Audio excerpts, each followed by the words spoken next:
I started forgetting my own name, and my children smiled. Not with concern, not with sadness, but with something that looked almost like relief. That's when I knew I had to test them. My name is Margaret and Holloway, I'm 68 years old, and until 3 months ago, I believed my family loved me for who I was, not what I owned. I was wrong. Dead wrong. And what I discovered about my own children was so horrifying, so absolutely devastating, that it changed me forever. But I'm getting ahead of myself. Let me start at the beginning, the day everything started to unravel. It all started on a Tuesday morning in October when I walked into my kitchen and found my daughter Victoria and my son Thomas sitting at my table, whispering.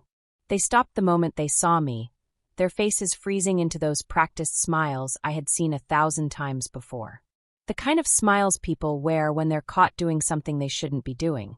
"Mom," Victoria said in that sugary voice she reserved for asking favors, "we need to talk about something important." I poured myself coffee, my hands steady, my mind alert, though I said nothing. The kitchen was filled with that thick, uncomfortable silence that happens when people are about to say something they know will hurt you. Thomas cleared his throat, the way he always did before delivering bad news. "Mom, we've been noticing some things lately. You forgot Dad's birthday last month. You left the stove on twice. Yesterday you couldn't remember where you parked your car at the grocery store. Last week you called me by Dad's name 3 times in one conversation." I took a sip of my coffee and looked at them over the rim of my cup. Each incident they mentioned was true, but what they didn't know was that every single one had been deliberate, strategic, calculated. I had been watching them for months, the way they exchanged glances when I repeated a story, the way Victoria's husband Marcus would lean in and whisper something that made her eyes light up with what I recognized as greed. The way Thomas would pull out his phone and start typing notes whenever I mentioned anything about my finances or properties. My late husband Richard had died 2 years ago, leaving me with a fortune neither of my children knew the full extent of. Richard had been a quiet investor, a man who bought failing businesses and turned them into empires. He never bragged, never showed off, never let anyone know just how successful he had become. The house they were sitting in was worth $4 million. The investment portfolio they knew nothing about was worth $23 million more. And then there were the properties scattered across 3 states, the stocks, the offshore accounts Richard had set up to protect our wealth from taxes and time, the silent partnerships in 7 different companies. We weren't just rich. We were wealthy in a way that most people couldn't even comprehend. "We think," Thomas continued, his voice dropping into that patronizing tone people use with children and the elderly, "that maybe you should see a doctor. Get some tests done, just to be safe. We've done some research, and early intervention is really important with these kinds of things." Victoria nodded enthusiastically, reaching across the table to pat my hand with her perfectly manicured fingers, the one sporting a 3-carat diamond ring I had bought her for her 40th birthday. "We love you so much, Mom. We just want to make sure you're okay. We want to take care of you, the way you and Dad always took care of us." I let my face go slack, let my eyes lose focus for just a moment. "What day is it?" I asked, my voice uncertain, trembling slightly. They exchanged a look and I saw it, that flash of something dark and hungry, that spark of excitement barely concealed behind manufactured concern. It was the look of predators realizing their prey was wounded. "It's Tuesday, Mom," Victoria said gently, speaking slowly as if I were a child. "October 15th. I nodded slowly, as if trying to process this information, as if the simple act of remembering the date required enormous effort. "Of course. Tuesday. I knew that. I'm a little confused this morning. That's all." The performance had begun. And over the next 2 weeks, I escalated my act with the dedication of a method actress preparing for the role of a lifetime. I left my purse in the refrigerator, tucked between the milk and the orange juice. I called Victoria by my dead sister's name, Linda, repeatedly, even when she corrected me. I wore mismatched shoes to church and seemed genuinely confused when the pastor's wife gently pointed it out. I wandered into the backyard at midnight in my nightgown, telling my neighbors the Hendersons that I was looking for Richard, my husband who had been dead for 2 years, insisting he had just gone out to check the roses and should be back any minute. The neighbors called Victoria, their voices hushed with concern and pity. Victoria called Thomas, but her voice wasn't hushed at all. I heard the excitement in it, barely contained. And Thomas called a lawyer named Benjamin Westbrook, who specialized in guardianship cases and had a reputation for getting things done quickly and quietly for the right price. I know all this because 3 weeks before I started my performance, I had hired a security company to install tiny cameras throughout my house. Hidden in picture frames and smoke detectors, and the small porcelain birds I collected that no one ever paid attention to. Cameras with audio, so clear I could hear them breathing. Every conversation, every whispered plan, every moment of truth when they thought I couldn't hear. I recorded it all on a hidden server that backed up to the cloud every hour. On the cameras, I watched Victoria and Thomas sit in my living room 3 days after my midnight wandering incident. "This is perfect," Victoria said, her voice lacking any trace of the sweetness she used with me. "If we can get her declared incompetent, we can take control of everything." Marcus says his cousin Gerald is a judge who owes him a favor from that real estate deal last year. He says it won't even go to trial if we have the right doctor's evaluation. We just file the paperwork and boom, we're her legal guardians. Thomas frowned, and for a moment, just a fleeting moment, I hoped he would be the voice of reason, the son I had raised to value integrity above all else. "But what about Mom?" he asked. "Where will she go? What will happen to her?" Victoria waved her hand dismissively, the same gesture she used to brush away waiters in restaurants. "There are facilities for people like her. Nice ones. Well, nice enough. We'll make sure she's comfortable. But Thomas, think about it. $27 million. The house. The properties in Colorado and Florida. Everything. We wouldn't have to work another day in our lives. Jennifer could finally quit that job she hates. Your kids could go to any college they want without student loans. We could travel. We could live. Really live." I watched my son's face change as the numbers sank in. I had never told them the exact figure, but somehow they had found out. I discovered later that they had hired a private investigator to go through Richard's papers while I pretended to nap in the afternoons, a young man who posed as a census worker and charmed my housekeeper Rosa into letting him into Richard's study for just 5 minutes. Thomas's frown softened, then disappeared entirely, replaced by something I had never seen on my son's face before. Cold calculation. Pure, undisguised greed. "You're right," he said finally, his voice barely above a whisper, as if saying it quietly made it less of a betrayal. "She wouldn't even know the difference at this point. Her mind is going. We'd actually be doing her a favor. She'd be safe, supervised, medicated. And we'd be securing our future, our kids' futures. This is what Dad would have wanted. He would have wanted us taken care of." "Exactly," Victoria said, raising her wine glass, one of the crystal glasses from the set I had given her as a wedding gift. "To Mom's declining health and our improving circumstances. To finally getting what we deserve after years of waiting." They clinked glasses, and I watched from my bedroom on my iPad, my face perfectly calm, my hands perfectly steady, my heart breaking into pieces I would have to carefully reassemble later. After they left that night, I sat in Richard's study, surrounded by his books and his leather chairs and the smell of his cologne that still lingered in his closet. I opened a bottle of his favorite scotch, poured myself 3 fingers, and allowed myself exactly 1 hour to cry. To mourn the children I thought I had raised. To grieve for the family I thought we were. Then I dried my eyes, finished the scotch, and got to work. The next morning, I called my own lawyer, a sharp woman named Catherine Reed, who had been Richard's attorney for 30 years. "Catherine," I said when she answered, "I need you to do something that might seem strange." "I'm listening, Margaret." Her voice was cautious but curious. "I need you to prepare a new will. I need you to set up a trust that none of my children can access. And I need you to help me teach the 2 most important lessons I ever should have taught my children, but failed to teach them when they were young: integrity and humility. And I need to do it in a way they'll never forget." There was a pause, then Catherine's warm laugh, the kind of laugh that comes from a place of deep understanding. "I was wondering when you'd figure out what they were really after," she said. "I've known Victoria and Thomas since they were children, Margaret. I watched them grow up at firm Christmas parties. I've watched them grow into exactly the kind of people Richard worried they would become. He told me once, about 5 years before he died, that he was concerned about leaving them too much money.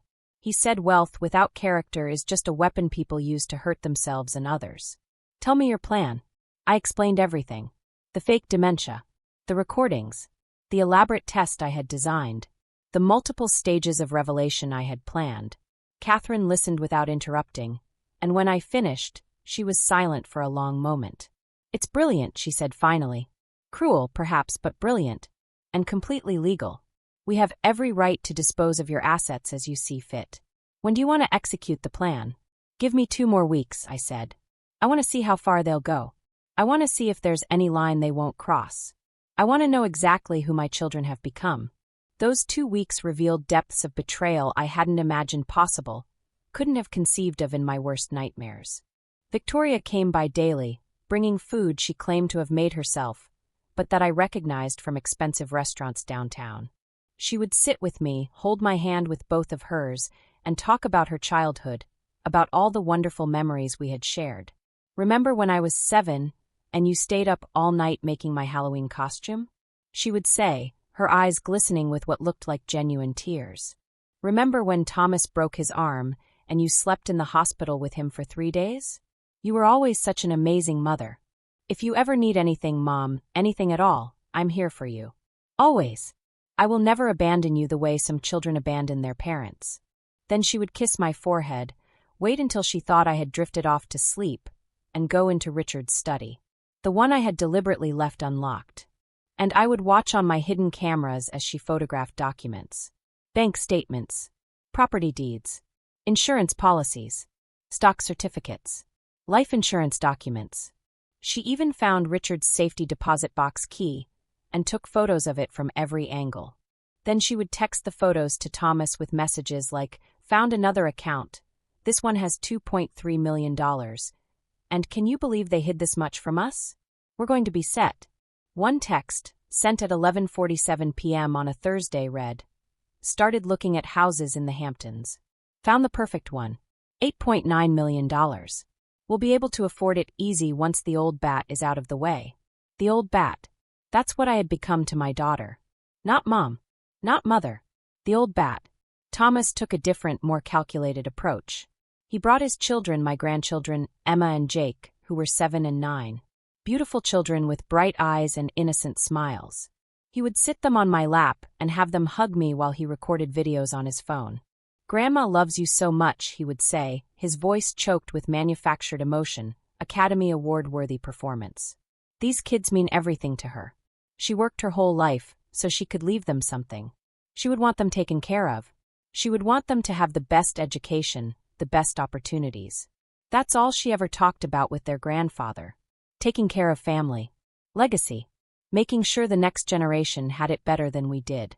Later, I discovered through Catherine's connections that he was showing these videos to lawyers and doctors, building a case that I was no longer competent to manage my affairs, that I needed a guardian, that he was the loving son who had always put his mother's needs first. He had compiled a 47-page document titled Evidence of Cognitive Decline that included timestamps, dates, witnesses, and even medical literature about dementia to support his case. It was thorough. It was professional. It was completely fabricated. But it looked real. It looked damning. But the moment that truly destroyed me, the moment when I knew with absolute certainty that I had lost my children to greed, came on a rainy Saturday morning. I was in my bedroom, pretending to sleep, when I heard voices downstairs. I pulled up the camera feed on my iPad and saw Victoria, Thomas, Marcus, and a man I didn't recognize standing in my living room. The stranger was tall, thin, with wire-rimmed glasses and an expensive suit that probably cost more than most people's monthly rent. "This is Dr. Harrison Morrison," Marcus was saying, gesturing to the stranger like he was presenting a prize. "He's agreed to conduct an evaluation. Given the evidence you've collected, the incidents of memory loss, the wandering, the confusion, the personality changes, he believes he can provide the documentation you need to proceed with emergency guardianship." "How long will it take?" Victoria asked, leaning forward eagerly. "Once we have the evaluation," Dr. Morrison said, pulling out a folder thick with papers and forms, "we can file with the court within 48 hours. Given Judge Gerald Westmont's relationship with Marcus, and given the clear and present danger to Mrs. Holloway's well-being and finances, I expect approval within a week. Possibly sooner if we can demonstrate immediate need. Then you'll have full control of her assets. Medical power of attorney. Financial power of attorney. Everything. Can she contest it? Thomas asked, and I heard something in his voice. Not concern for me. Fear that his plan might fail. Unlikely, the doctor replied, his voice clinically detached, as if he were discussing a malfunctioning appliance rather than a human being.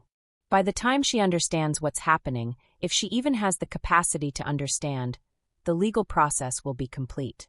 And frankly, from what you've described and from the videos and documents you've shown me, I doubt she has the mental capacity to mount a meaningful challenge. We'll have her evaluated, medicated if necessary for her own safety, and placed in a secure memory care facility within 2 weeks. The whole thing will be clean, legal, and permanent. What about the will? Victoria asked. Marcus says there might be an existing will that could complicate things. Dr. Morrison smiled, and it was the smile of a man who had done this before, who had perfected the art of legally stealing from the vulnerable. Once guardianship is established, you'll have the authority to contest any existing will on the grounds that it was made while she was mentally incompetent. Given that her supposed decline has been gradual, you can argue that she hasn't been of sound mind for at least a year, possibly longer. Any legal documents she signed during that period can be challenged and likely invalidated. It's a standard procedure in these cases. I watched them nod, watched them smile, watched them plan my imprisonment in a facility where I would be drugged into compliance and forgotten while they spent Richard's money, my money, the fortune we had built together over 40 years of hard work and sacrifice. Watched my own children, the babies I had nursed and raised and loved with every fiber of my being, plot to erase me from my own life. And in that moment, watching them on that small screen, I felt something inside me change. The sadness crystallized into something harder, stronger, cold as ice and sharp as a blade. I had seen enough. More than enough. That afternoon I called Catherine. It's time, I said, my voice steady, calm, empty of emotion. Set everything in motion. I want them all in your office on Monday at 10 a.m. Tell them it's about my will and my care plan. Tell them I've agreed to sign papers. Tell them whatever you need to tell them to get them there. What will you do until then? She asked, concern creeping into her professional tone. I'm going to give them one last chance, I said. One final opportunity to prove me wrong. I'm going to tell them the truth and see if they choose differently. I'm going to see if there's anything left of the children I raised. Margaret, Catherine's voice was gentle but firm. You know how this ends. You've seen who they really are. People don't change overnight.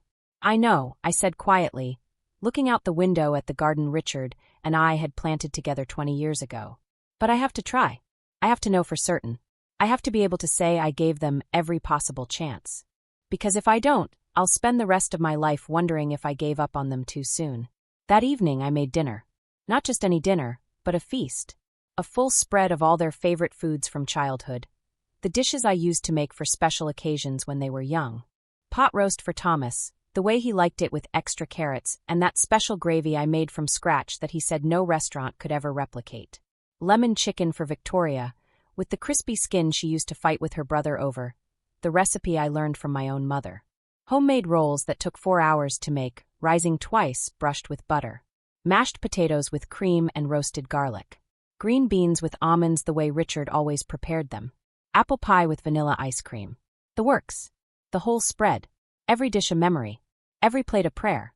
When they arrived, separately as they always did now, coordinating their visits to maximize their time going through my things, they found me in the kitchen, clear-eyed and steady-handed, moving with the confidence of someone who knew exactly where everything was and what she was doing. No confusion. No hesitation. No trembling hands or vacant stares. Mom. Victoria's voice was uncertain, wavering. You look different. You seem. Are you feeling okay today? Better than I have in weeks, I said, smiling at her, seeing her eyes widen with something that might have been panic. Come. Sit. Both of you. We need to talk. I gestured to the dining room where I had set the table with Richard's good china. The Wedgwood set we got as a wedding gift 45 years ago. The set we only used for Christmas and Thanksgiving and the most special of special occasions. The crystal was out. The silver was polished. The candles were lit. It looked like a celebration. Or a funeral. They exchanged glances, and I saw the flicker of panic cross both their faces, the sudden realization that something was wrong, that their carefully constructed plan was somehow falling apart. Thomas recovered first, his expressions sliding into that practiced concern he had perfected. "Mom, are you feeling okay? Do you need to lie down? Should we call someone?"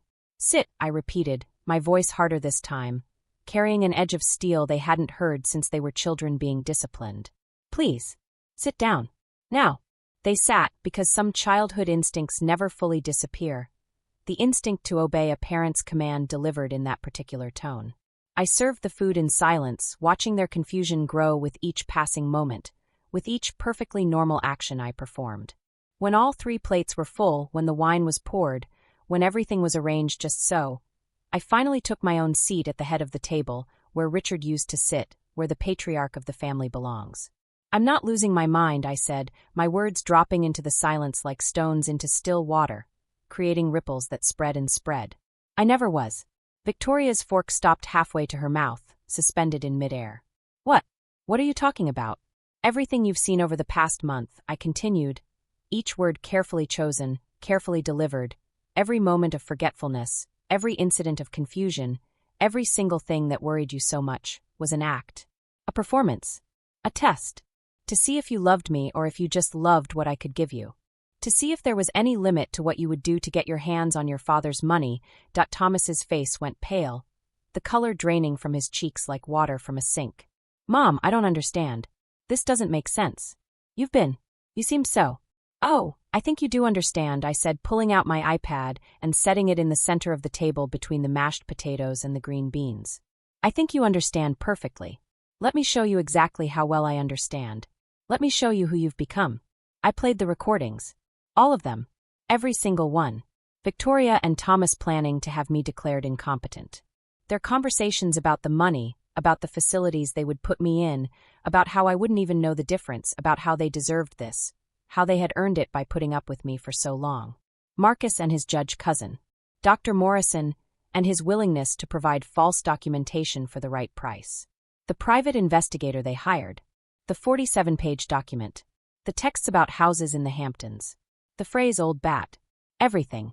Every betrayal. Every lie. Every moment of calculated cruelty disguised as concern that I let them watch themselves plot against me. Let them hear their own voices, saying things they probably thought they would never have to answer for. The recordings went on for 23 minutes. 23 minutes of my children revealing themselves as people I didn't recognize. People I wasn't sure I had ever really known. By the time the final recording ended, Victoria was crying, but they weren't tears of remorse or shame or horror at what she had done. They were tears of someone who had been caught, someone who knew the game was over and they had lost. Tears of frustration and anger, and fear about what would happen next. "Mom," she started, her voice breaking, mascara running down her cheeks in black rivulets. "Please, you have to understand, we were just—" But I held up my hand, cutting her off mid-sentence. "I don't want to hear it," I said. "I don't want to hear your excuses, or your justifications, or your explanations. I've heard enough. I've seen enough. Tomorrow morning at 10 a.m., we are all going to meet at Catherine Reed's office. She is going to present my new will and explain the new arrangements I've made for my estate. You will both be there on time, or you will receive nothing at all. Not a penny. Not a photograph. Not a piece of furniture. Nothing. Do you understand me? What new arrangements?" Thomas found his voice first, and it was small, frightened, the voice of a child who knows he's in serious trouble. "What did you do?" "You'll find out tomorrow," I said, standing up from the table, my legs steady despite the trembling I felt inside. "Now I'd like you both to leave. This is still my house, paid for with your father's money and my own inheritance from my parents, and you are no longer welcome in it without an invitation. You are no longer welcome at this table. You are no longer welcome in my life unless, and until you can prove to me that you're something other than the people I saw in those recordings." "But Mom," Victoria was on her feet now, her face blotchy with tears and rage. "Please let us explain. We were just worried about you. We thought we were protecting you. We thought you were really sick. We were scared. We didn't know what to do. By stealing from me?" I asked, my voice finally breaking, the emotion I had been holding back for weeks finally cracking through. "By planning to lock me away in some facility and drug me into compliance? By celebrating my supposed decline like it was winning the lottery? By calling me an old bat behind my back?" By teaching my grandchildren to perform for videos you could use against me in court? That's how you protect someone you love. That's what fear looks like. Neither of them had an answer. They stood there in my dining room, surrounded by the food I had spent all day preparing, surrounded by the evidence of a mother's love they had thrown away, and they had nothing to say. No defense. No explanation that could possibly justify what they had done. They left, and I stood at the window watching their cars disappear down the driveway, their taillights fading into the darkness. Then I went back to the dining room, looked at all that food growing cold on the table, and I sat down in my chair. I put my head in my hands, and I cried for the children I had raised and lost, for the people they had become, for the family that had died long before I had started pretending to forget. Monday morning arrived cold and gray, November weather that matched my mood perfectly. I dressed carefully in my best navy suit, the Armani one Richard had bought me for our 40th anniversary. The one he said made me look like I could run a Fortune 500 company. I fixed my hair in the style I always wore for important occasions, applied my makeup with a steady hand, and looked at myself in the mirror. The woman looking back at me was no one's victim. She was a warrior who had fought the hardest battle of all, the battle against her own hope that she might be wrong about the people she loved most. The battle against the desperate wish that her children might somehow still be good people underneath it all. Catherine's office was downtown in a building made of glass and steel that reflected the overcast sky. 37th floor. Corner office. The kind of place that intimidated people, which was exactly the point. Victoria and Thomas were already there when I arrived, sitting in the waiting room with their spouses. Marcus wouldn't meet my eyes, suddenly fascinated by his phone. Thomas's wife Jennifer looked confused, probably because Thomas hadn't told her the full truth about what they had planned, hadn't wanted to implicate her in the scheme. Victoria sat with her arms crossed, her face a mask of barely controlled anger. Mrs. Holloway, Catherine's assistant, greeted me warmly, a young woman named Sarah who had always been kind to me. "They're ready for you in the conference room. Would you like some coffee? Tea?" "No, thank you, Sarah," I said. "Let's just get this done." I followed her down a long hallway lined with photographs of the firm's founding partners, their stern faces watching from frames that probably cost more than most people's cars. The conference room was massive, with floor-to-ceiling windows that looked out over the city, a view that probably cost the firm a fortune in rent every month. A massive mahogany table dominated the center, surrounded by leather chairs that looked more expensive than my first car. Catherine stood at the head of the table, professional and imposing in her black suit, her silver hair pulled back in a style that said she meant business. Next to her was Gerald Price, the senior partner of the firm, a man in his 70s with sharp eyes that missed nothing. Across from them sat another woman I didn't know, younger, maybe 40, with sharp eyes behind designer glasses and a legal pad covered in notes.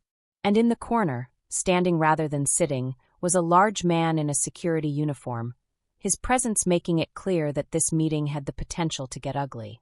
"Everyone, please sit," Catherine said once we were all assembled. "Mrs. Holloway has asked us to gather you here today to discuss her updated estate plan and to address certain concerns that have come to light regarding her care and her capacity. This meeting is being recorded, and we have a court reporter present should anyone contest anything that is said here today." Victoria leaned forward, her expression one of practiced concern, though her eyes were hard. "We're so glad Mom is finally getting the help she needs. We've been so worried. The past few weeks have been absolutely terrifying for our family. Have you?" Catherine's voice was ice, sharp enough to cut. "Because the evidence suggests otherwise." She opened a laptop and turned it so everyone could see the screen. For the next 27 minutes, she played the recordings I had made. Every conversation, every plan, every moment of betrayal. The room was completely silent except for the voices coming from the speakers, Victoria and Thomas's voices, plotting and scheming and celebrating what they thought was their inheritance. Marcus's voice explaining how his cousin the judge could fast-track the guardianship. Dr. Morrison discussing how to medicate me into compliance. The texts about the house in the Hamptons. Everything. When it ended, Catherine closed the laptop and looked at my children with an expression of pure contempt. "Mrs. Holloway," she said, "has asked me to inform you of the following changes to her estate plan. First, all previous wills have been revoked. Second, A new trust has been established in her name with myself as the independent trustee. Third, neither Victoria nor Thomas Holloway will receive any direct inheritance from their mother's estate upon her death. Fourth, Mrs. Holloway has retained the law firm of Morrison and Associates to pursue criminal charges against Dr. Harrison Morrison for conspiracy to commit fraud and elder abuse. Fifth, she has retained this firm to pursue a civil case against Marcus Bellamy for attempted fraud and conspiracy. And sixth, she has sent all recordings to the State Medical Board regarding Dr. Morrison's license to practice medicine. Victoria gasped, her hand flying to her mouth. "Mom, you can't do this. You can't. We're your children. We're your family."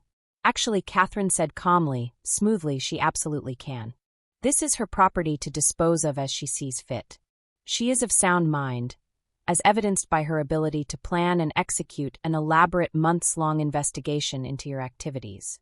She has been evaluated by 3 independent psychiatrists, all of whom have certified her as completely mentally competent.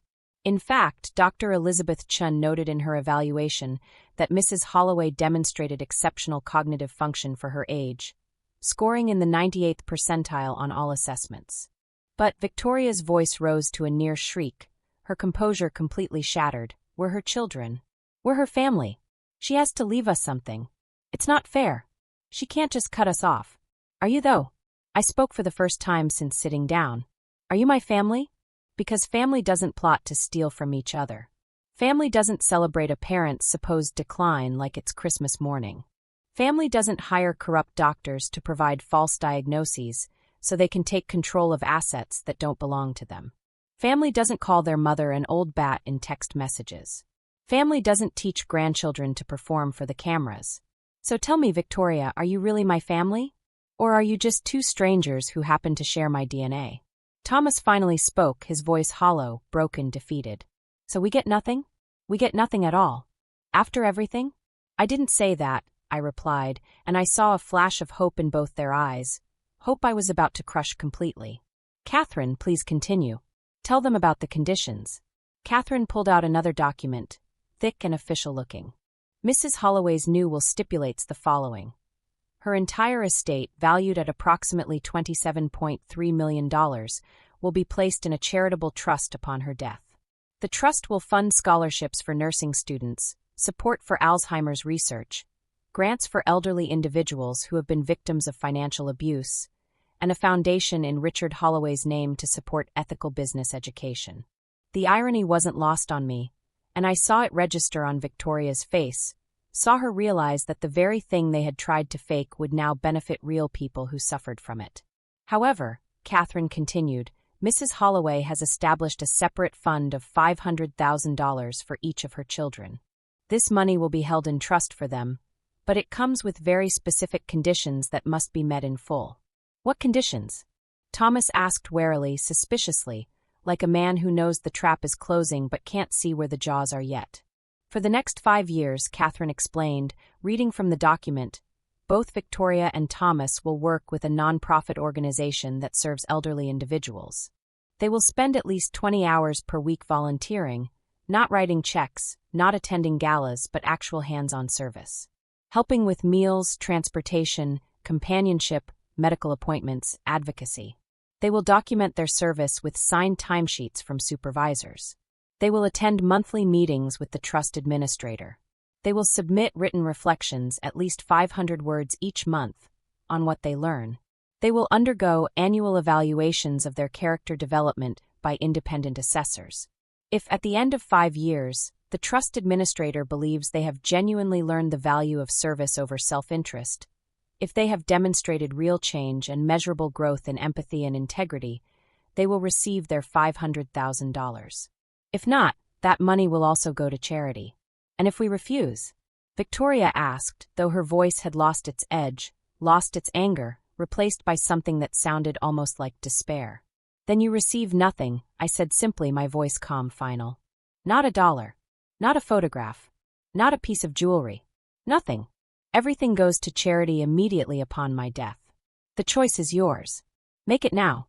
I need an answer today. This moment. Yes or no?" "The choice isn't that simple," Thomas protested. "We have jobs. We have families. We have lives. We can't just drop everything for 5 years. Then say no, I replied. Walk out that door and never come back.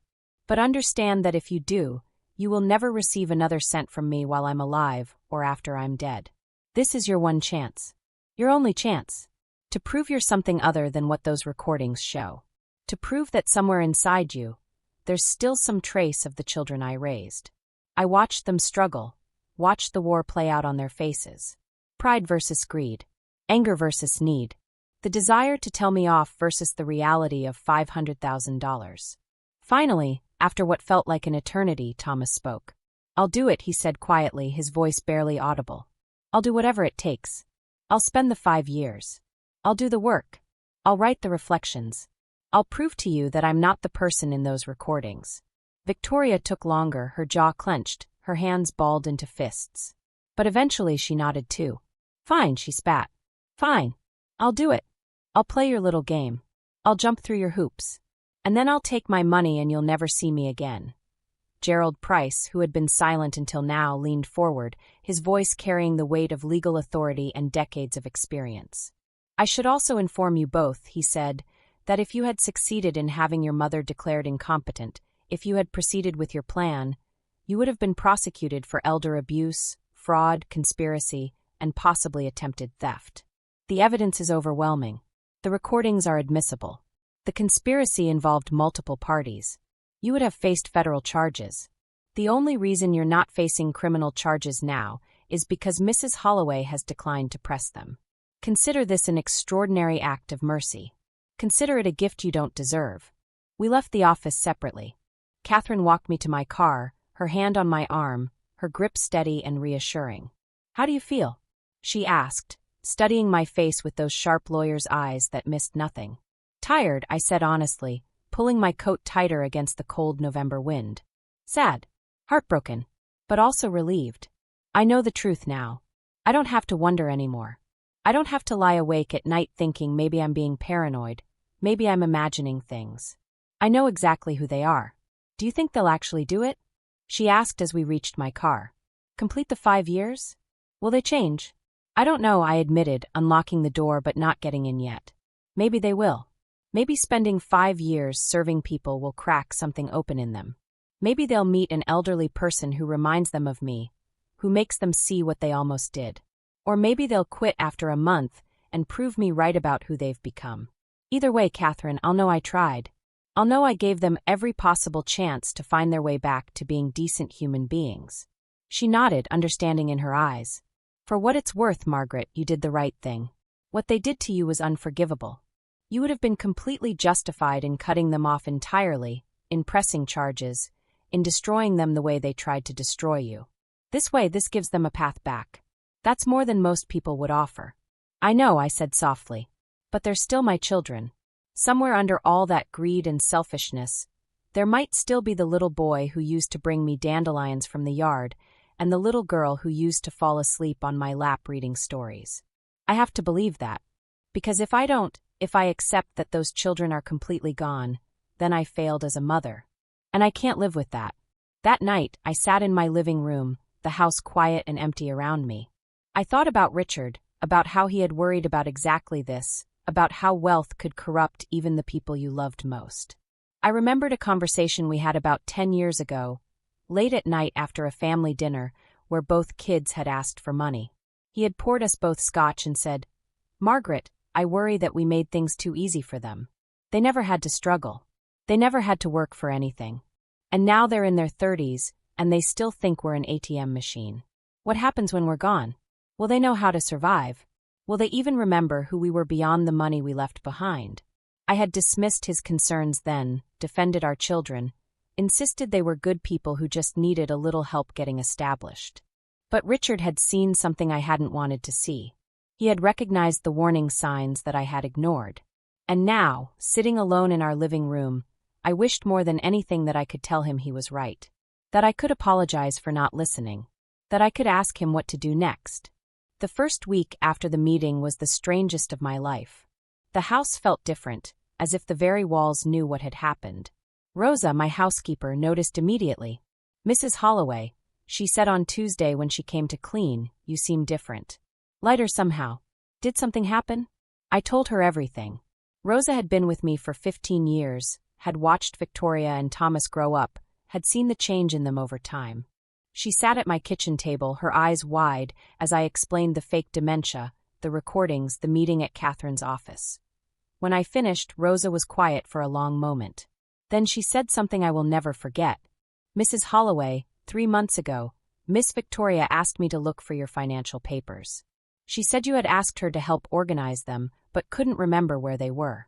She gave me $50 and told me not to mention it to you because you would be embarrassed. I didn't want to take her money, but I needed it for my son's medicine. I'm so sorry. I helped her steal from you." Rosa started crying, and I realized that my children's greed had contaminated everything, had turned even this kind woman into an unwilling accomplice. I took her hands in mine. "Rosa, you didn't know. They manipulated you the same way they tried to manipulate everyone. You have nothing to apologize for." But she shook her head. "I should have told you. I knew something was wrong. Miss Victoria, she looked too happy when she found those papers. And she took pictures with her phone. So many pictures. But I said nothing because I needed the money and I was afraid of losing my job.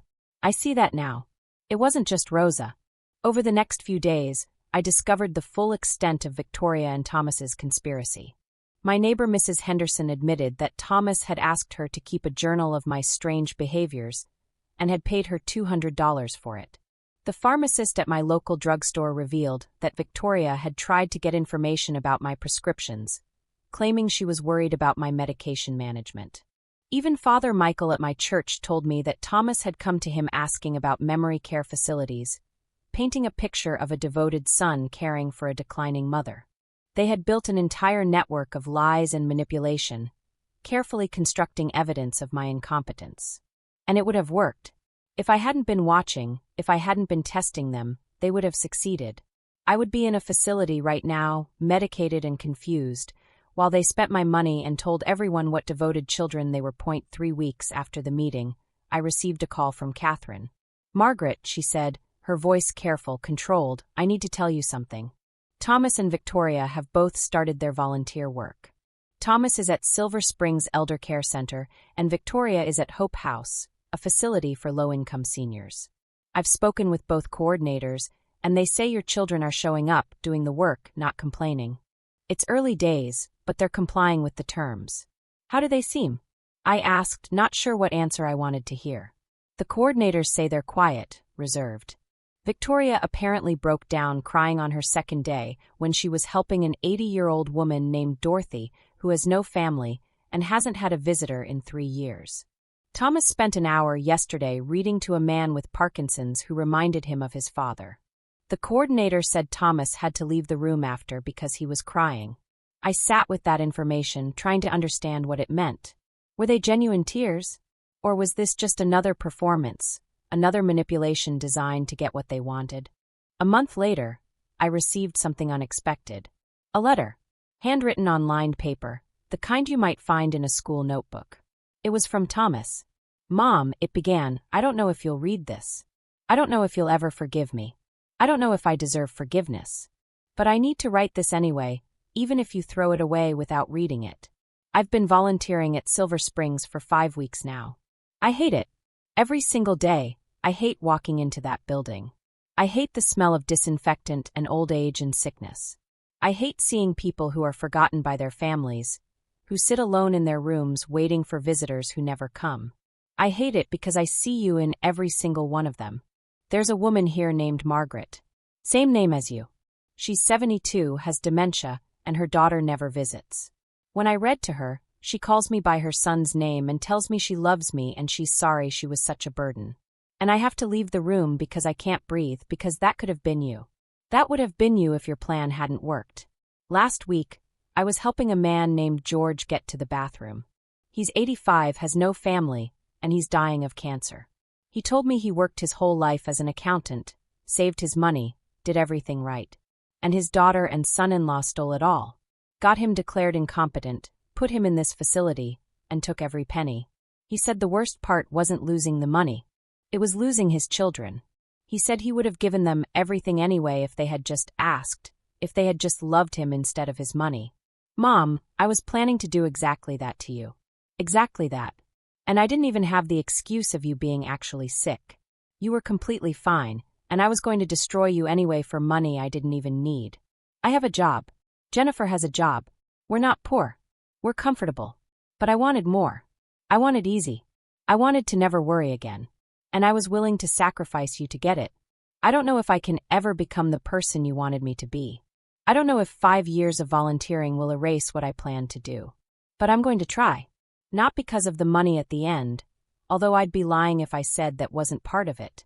But because every single day I come here, I see what I almost turned you into. And I can't live with that.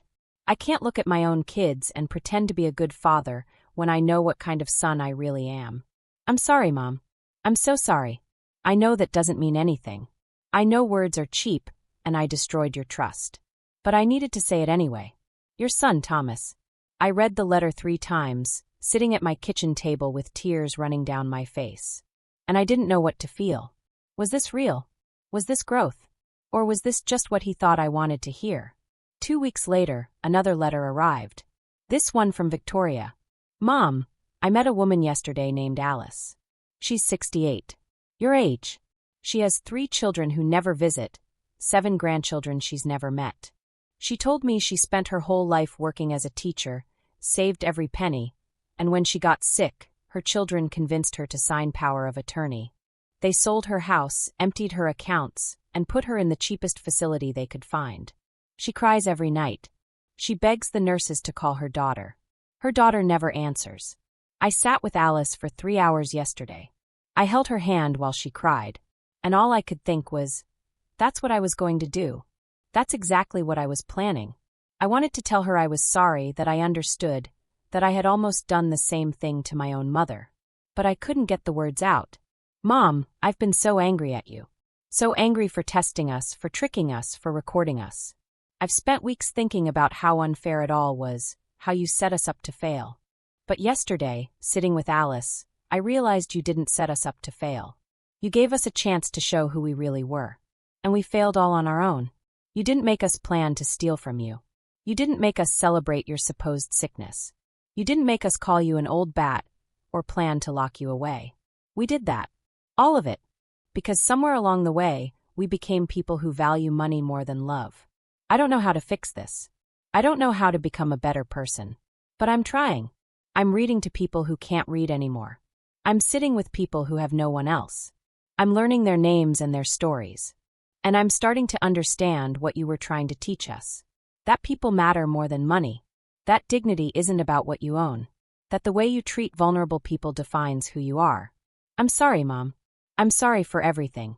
And I'm going to spend the next 5 years trying to prove that your daughter is still in here somewhere, buried under all the greed and selfishness. Trying to dig her out and remember who you raised me to be.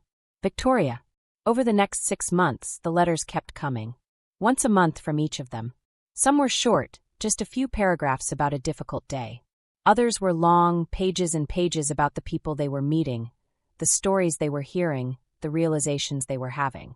Thomas wrote about a 90-year-old veteran named Frank who had been abandoned by his family, and how reading to him had become the best part of his week. Victoria wrote about learning to braid the hair of women who couldn't do it themselves anymore, about how something so simple had become sacred. I read every letter. I kept them in a box in Richard's study. But I didn't respond. Not yet. I needed time. I needed space. I needed to heal from what they had done to me. Catherine checked in regularly, confirming that they were both maintaining their 20-hour weeks, submitting their written reflections, attending the monthly meetings. The coordinators at both facilities reported that they seemed genuinely engaged, not just going through the motions. But I still didn't know if it was real. 8 months after the meeting in Catherine's office, something happened that changed everything. I received a phone call from the coordinator at Silver Springs. Mrs. Holloway, my name is Janet Martinez. I oversee the volunteer program here where your son Thomas works. I'm calling because something happened today that I thought you should know about. My heart clenched. What happened? Is Thomas okay? Thomas is fine, Janet said quickly. But one of our residents, a man named George Mitchell, passed away this morning. He was 85, had cancer, no family. Thomas had been reading to him 3 times a week for the past 7 months. When we told Thomas that George had passed, he broke down completely. He locked himself in the bathroom and cried for an hour. When he came out, he asked if he could help arrange George's funeral. We told him the county handles that for residents with no family. Basic cremation, no service. And Thomas said that wasn't acceptable. He said George deserved better. Janet's voice grew emotional. Mrs. Holloway, your son organized a memorial service for George. He called George's estranged daughter and convinced her to come. He contacted George's old friends from the accounting firm where he worked. He wrote a eulogy. He paid for everything out of his own pocket. Not much, but thoughtful. Flowers, a nice urn, a reception with George's favorite foods. 23 people came. George's daughter stood up and apologized through tears for abandoning her father. She said seeing a stranger care more about her dad than she did had broken something open in her. Mrs. Holloway, I've been doing this work for 18 years. I've seen thousands of volunteers come and go. Most do it for college applications or court-ordered community service. They do the minimum and leave. But what your son did for George, that wasn't obligation. That was love. I thought you should know. I thanked Janet and hung up the phone. Then I sat in my kitchen and cried. Not tears of sadness, but tears of hope. Fragile, tentative hope that maybe, just maybe, my children were finding their way back. A week later, I received a call from Hope House. Mrs. Holloway? This is Dr. Sarah Chun. I'm the director here. Your daughter Victoria volunteers with us. I need to tell you about something that happened yesterday. A new resident arrived, a 70-year-old woman named Patricia, who had just been placed here by her son after he took control of her finances. Patricia was terrified, confused, crying. Most of our volunteers don't know how to handle that level of distress. They get uncomfortable and leave. But Victoria sat with Patricia for 6 hours. She held her hand, helped her unpack, explained how everything works, promised her she would be okay. And then Victoria did something extraordinary. She asked Patricia if she would like Victoria to look into her financial situation, to make sure everything was legal and above board. Patricia said yes. Victoria spent her own money to hire a lawyer. They discovered that Patricia's son had forged documents, that the guardianship wasn't legal. Victoria helped Patricia get her rights restored, helped her file charges against her son. Mrs. Holloway, your daughter saved this woman's life. She saw herself in Patricia's son, and instead of looking away from that uncomfortable truth, she ran toward it. She used her shame to fuel justice for someone else. I thought you deserved to know who your daughter is becoming. After that call, I did something I hadn't done in 8 months. I called Thomas. He answered on the second ring, his voice uncertain. Mom. Thomas, I said, and my voice broke. I heard about George. About the funeral. About what you did. There was silence on the other end.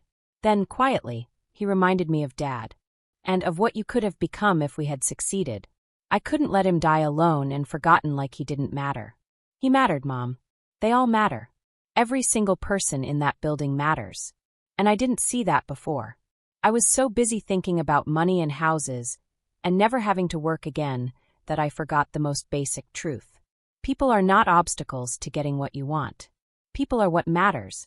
Period. We talked for an hour. Really talked, not the surface conversations we had always had. He told me about the residents, about what he was learning, about how ashamed he was of who he had been. And I told him about my own journey, about the pain of discovering what he and Victoria had planned, about how I had to mourn the children I thought I had before I could see the adults they might become. When we hung up, something had shifted. Not forgiveness yet, but possibility. I called Victoria the next day. We talked for even longer. She cried. I cried. She told me about Patricia, about how seeing herself reflected in that woman's abusive son had been the most horrifying moment of her life. I did that to you, Mom, she whispered. I was planning to do exactly what Patricia's son did. How do I live with that? How do I ever forgive myself? You do the work, I told her. You show up every day. You serve people who can't serve themselves. You use your shame as fuel to make the world better. That's how you live with it. Not by forgetting what you almost did, but by making sure you never become that person again. A year after the meeting in Catherine's office, I invited Thomas and Victoria to Sunday dinner. The first family meal since that night, I had served them pot roast and played the recordings. They arrived separately, both nervous, both carrying flowers. We sat at the kitchen table, not the formal dining room. And we ate simple food, pasta and salad, nothing fancy. And we talked, really talked, about their volunteer work, about the people they were meeting, about what they were learning about themselves. It wasn't comfortable. There were long silences. There were moments when old hurts surfaced. But we were trying. We were building something new from the ashes of what had burned down. 2 years in, Thomas called me with news. Mom, Jennifer and I have been talking. We've decided to adopt. We met a teenager at Silver Springs, a 16-year-old kid named Marcus who's been in foster care his whole life. He volunteers there after school, helping the residents. He's brilliant, kind, and he has no family. We want to give him one. We want to show him what real family looks like. Not the family Victoria and I learned to be, but the family you tried to teach us to be. We want another chance to get it right. I cried on the phone. Happy tears this time. Redemptive tears. 3 years in, Victoria quit her high-paying job in marketing. Mom, I can't do it anymore, she told me. I can't spend my days convincing people to buy things they don't need while people like Alice and Patricia sit in facilities with no one who cares. I'm going back to school. Social work. I want to work in elder advocacy. I want to stop what almost happened to you from happening to other people. I know I won't make much money. I know I'll never be rich. But I don't care anymore. I finally understand what matters.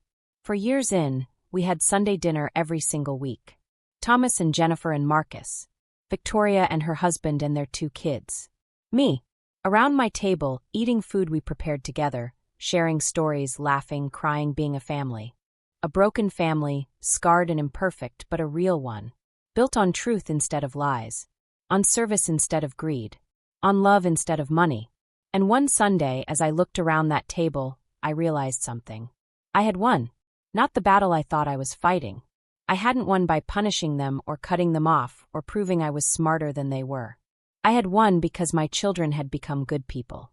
Finally, after years of being lost in greed and selfishness, they had found their way back to being human. They had learned empathy through service, humility through shame, and love through loss. And that victory was worth more than all $27 million. 5 years to the day after the meeting in Catherine's office, we gathered there again. Same conference room. Same massive table. But everything else was different.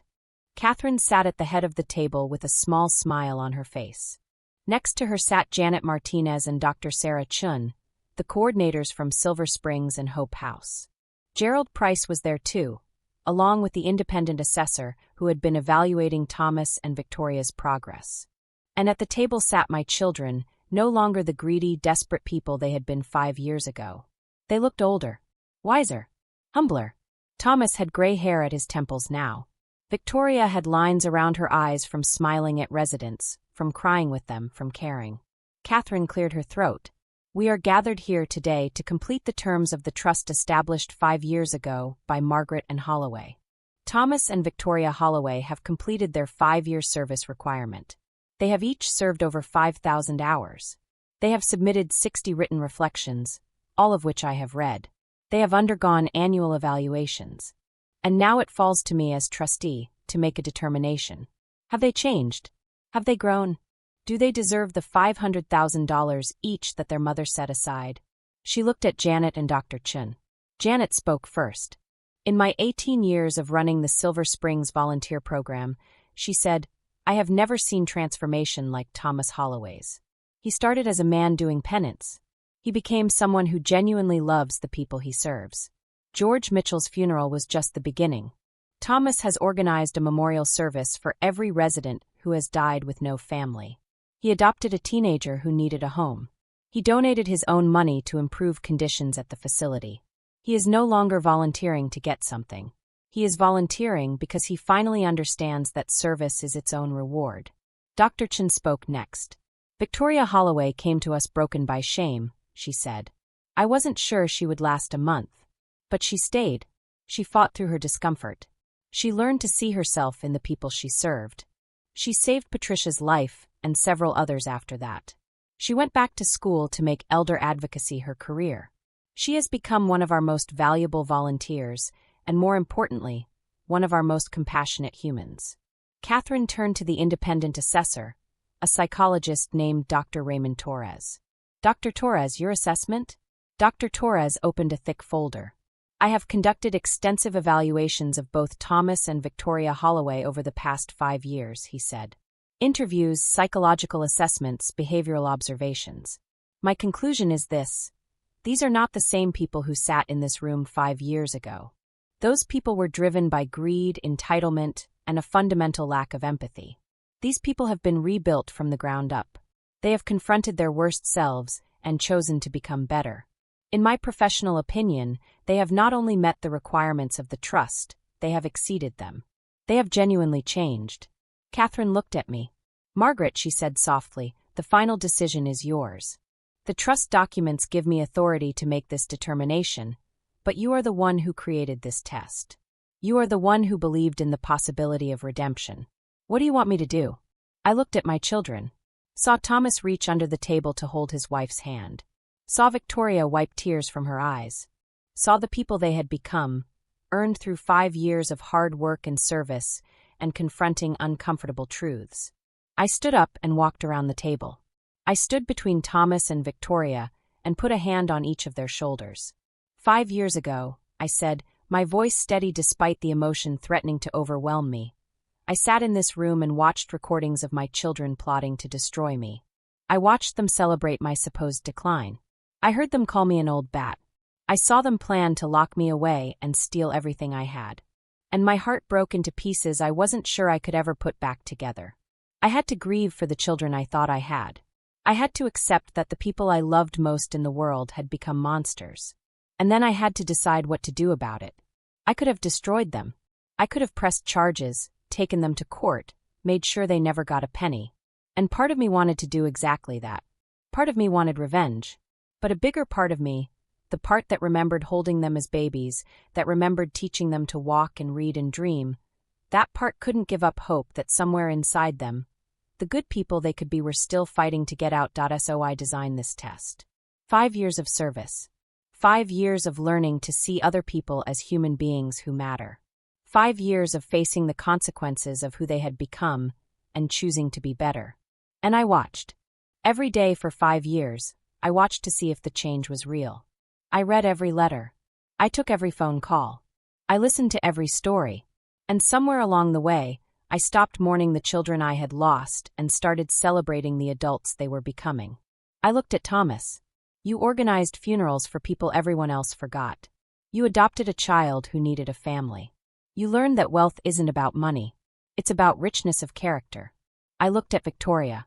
You saved Patricia and countless others from the fate you had planned for me. You changed your entire life to serve people society overlooks. You learned that value isn't about what you own. It's about what you give. I stepped back and looked at Catherine. Give them the money. Every penny. They earned it. Not by serving their time, but by becoming people who would give it all back if someone needed it more. They earned it by learning that the money doesn't matter nearly as much as the people they've become. Thomas broke down completely, his shoulders shaking with sobs. Victoria covered her face with her hands and cried. And I stood between them, my hands still on their shoulders, and felt something I hadn't felt in 5 years. I felt like a mother again. Not a victim. Not a woman who had been betrayed. But a mother whose children had found their way home. That night we had dinner at my house. The whole family. Thomas and Jennifer and Marcus. Victoria and her family. And me. We gathered around the table that had witnessed so much pain and transformation. And Thomas stood up to make a toast. To Mom, he said, his voice still rough from crying. Who loved us enough to let us fail. Who was strong enough to test us. Who was wise enough to give us a path back instead of just cutting us off. Who taught us that redemption is possible, but it requires work. Real, hard, uncomfortable work. I don't know what I'm going to do with $500,000. But I know what I'm not going to do. I'm not going to stop volunteering. I'm not going to stop showing up for people who need someone. Because that money isn't the prize. The prize is becoming someone worthy of Mom's trust again. Even if it took 5 years and a brutal lesson to get there. Victoria raised her glass. To second chances, she said. To mothers who refuse to give up on their children, even when their children give up on themselves.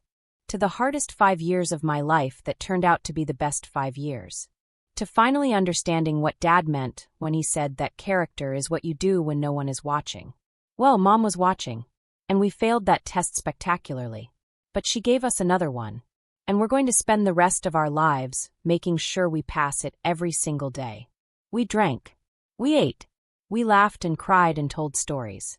And as I looked around that table, I thought about the journey that had brought us here. From betrayal to redemption. From a mother pretending to have dementia to children learning what it means to serve. From the worst moment of our family's history to something that felt like healing. I am Margaret in Holloway. I am 73 years old now. 5 years have passed since I started forgetting my own name, and my children smiled. 5 years since I tested them, and they failed, and I gave them a chance to try again. And tonight, surrounded by my family, I can finally say with certainty that I am no one's victim. I am no one's fool. I am a mother who loved her children enough to let them face the consequences of who they had become, who loved them enough to believe they could change, and who loved them enough to make them prove it. The money never mattered. Not really. What mattered was seeing Thomas organize funerals for forgotten people and Victoria save women from the fate she had planned for me. What mattered was watching them transform from people who valued wealth over everything into people who understand that service is the greatest privilege. They got their $500,000 each. But more importantly, they got their souls back. They got their humanity back. They got me back. And I got my children back. Not the ones I lost 5 years ago. Those people are gone forever. But better versions. Scarred, humble, empathetic versions who finally understand what their father and I tried to teach them all along. That the measure of a life isn't what you accumulate. It's what you give. It's who you serve. It's how you treat people who can't do anything for you. It's choosing compassion over convenience, service over selfishness, love over greed. I started this story by saying I pretended to have dementia and my children smiled. But I want to end it differently. 5 years later, I watched my children serve forgotten people with genuine love, and I smiled. Not with relief. Not with satisfaction at being right. But with pride. Deep, overwhelming, redemptive pride. Because my children finally became the people they were always meant to be. And that, in the end, was worth more than $27 million. It was worth everything. Did you like my story? And which city are you listening from? Let's meet in the comments. Don't forget to subscribe. See you in the next life story. With love and respect.